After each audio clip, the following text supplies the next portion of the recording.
வணக்கம் நண்பர்களே. நம்ம டைரக்டருடைய பெயில் அப்டேட் வந்து கேஷ் லிஸ்ட்டில் வந்திருக்கு. ஆரம்பத்தில் பார்த்தீங்கன்னா இது லிஸ்ட்லேயே வராமல் தான் இருந்துச்சு. இப்போ அப்டேட் பண்ணியிருக்காங்க. அது என்னங்கிறத கொஞ்சம் விளக்கமாக சொல்கிறேன் உங்களுக்கு. இப்போ பார்த்தீங்கன்னா நமக்கான லிஸ்ட்டு 10லேருந்து ஸ்டார்ட் ஆகுது. கொஞ்சம் ஜூம் பண்ணி காட்டுறேன் பாருங்கள். வள்ளியம்மாள்லேருந்து ஸ்டார்ட் ஆகுது. இதில் நீங்கள் யார் பார்க்குறதா இருந்தாலும் இதை கொஞ்சம் கரெக்டாக பார்த்துக்க. இந்த ராஜா, சதீஷ்குமார், பி தங்கராசு, எம் சின்ராசு, இந்த 4 பேர் இருக்காங்க பார்த்தீங்கன்னா, இவங்க தான் அட்வொகேட்டு. இவங்க பேரை கரெக்டாக பார்த்துங்க. உங்களுக்கு டேரக்டருடைய பேர் தெரியலைன்னா கூட இந்த இதை வச்சு நீங்கள் இவங்கெல்லாம் நம்ம டேரக்டர்கள் அப்படிங்க தெரிஞ்சுக்கலாம். இப்போ 10ஆம் நம்பரில் மொத்தம் 3 கொடுத்துருக்காங்க. 11 வேறு.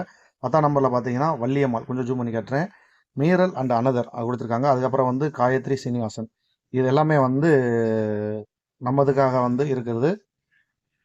அதுக்கு அடுத்ததாக பார்த்தீங்கன்னா 12ல் இருக்குது. 12ல் கீதா. 12ல் மொத்தம் 4 கொடுத்துருக்காங்க. பேர்களையும் வாசிச்சிறேன். இங்கே பார்த்துக்கங்க. இங்கே பார்த்தீங்கன்னா உங்களுக்கு நம்பர் தெரியும். கீதா, சத்யா அண்ட் அனதர்ஸ் கொடுத்துருக்காங்க தனியாக. அடுத்து கோவிந்தராஜ், அடுத்து கிரீஜா, அடுத்து சுவாதி கொடுத்துருக்காங்க.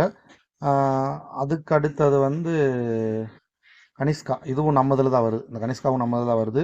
இந்த பேரை வச்சு தான் நம்ம கண்டுபிடிக்கணும். இது ஆல்ரெடி உங்களுக்கு லிங்க் நான் அனுப்பிச்சிருக்கேன். இப்போ ஃபஸ்ட்டு பார்த்தீங்கன்னா இந்த 1லேருந்து இந்த 6 இருக்குது பார்த்தீங்களா, இந்த லிஸ்ட்டு மட்டும்தான் அப்டேட் ஆயிருந்துச்சு. இப்போ பாருங்கள் தெரியும் உங்களுக்கு மொத்தம் 6 வரைக்கும் தான் இருக்கும். இது அப்டேட் ஆயிருந்துச்சு. அதுக்கப்புறமா தான் இந்த 10க்கு மேலே நமக்கு அப்டேட் ஆயிருந்துச்சு. இதில் ஒரு சின்ன வித்தியாசம் இருக்குது. அதை நான் இப்போதைக்கு அது நமக்கு பெருசாக இருக்காதுன்னு நினைக்கிறேன். ஏற்கனவே 3ஆம் தேதி ஆர்கியூமெண்ட் வச்சுக்கலாம் அப்படிங்கிற மாதிரி சொல்லியிருந்தாங்க. எது எப்படியோ நமக்கு நாளைக்கு என்ன நடக்குது அப்படிங்கிறத பொறுமையாக பார்த்துக்கலாம். இருந்தாலும் அவருக்கு வழக்கம் போல் செகண்ட் பெஞ்சில் கொடுத்துருக்காங்க. அதை முடிச்சுட்டு தான் 26ஆம் நம்பருக்கு வருவார். அப்படி வரும்போது என்ன நடக்குது அப்படிங்கிறத நம்ம பார்த்துக்கலாம். சார் நண்பர்களே, இதில் டைரக்டருடைய பெயில் நம்ம எதிர்பார்த்த மாதிரி வருதா அப்படிங்கிறத நாளைக்கு பார்த்துக்கலாம். இது எல்லாத்தையுமே நம்ம வழக்கம் போல் நம்ம குரூப்பில் அப்டேட் பண்ணிக்கிட்டே இருப்பேன். குரூப்பில் ஜாயின் பண்ணிக்கோங்க. அதில் நீங்கள் ஸ்க்ரீன்ஷாட்டாக நீங்கள் தெரிஞ்சுக்கலாம். நீங்கள் இந்த ஃபுல்லாக இந்த லிஸ்ட்டை பார்க்கணும் அப்படின்னா குரூப்பில் ஆல்ரெடி ஷேர் பண்ணியிருக்கேன். அதில் போய் நீங்கள் கிளிக் பண்ணி ஃபுல்லாக நீங்கள் பார்த்து தெரிஞ்சுக்கலாம். சார் நண்பர்களே, ஒரு முக்கியமான விஷயம் மட்டும் நான் சொல்லிடுறேன். ரொம்ப ஆழமாக சிந்திச்சு புரிஞ்சுக்கங்க.